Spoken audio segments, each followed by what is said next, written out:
أعوذ بالله من الشيطان الرجيم నేను శపించబడిన బహిష్కరించబడిన శైతాన్ నుండి రక్షణ పొందటానికి అల్లాహ్ శరణు వేడుకుంటున్నాను. والذين إذا أصابهم البغي هم ينتصرون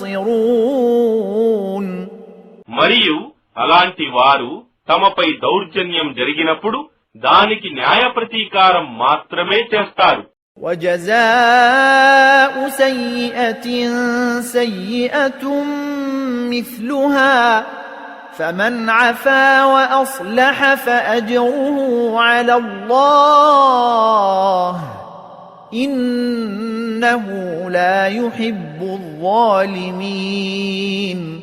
మరియు కీడుకు ప్రతీకారం దానంతటి కీడు మాత్రమే. కాని ఎవడైనా క్షమించి సంధి చేసుకుంటే అతని ప్రతిఫలం అల్లాహ్ దగ్గర ఉంది. నిశ్చయంగా ఆయన దుర్మార్గులంటే ఇష్టపడడు.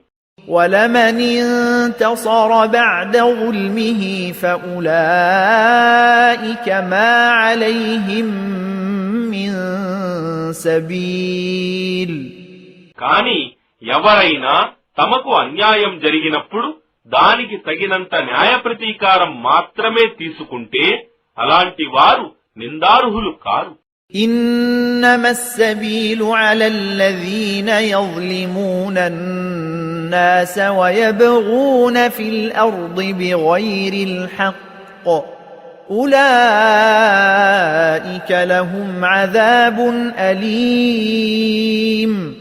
కాని వాస్తవానికి ఎవరైతే ప్రజలపై దౌర్జన్యాలు చేస్తారో మరియు భూమిలో అన్యాయంగా ఉపద్రవాలు రేకెత్తిస్తారో అలాంటి వారు నిందార్హులు.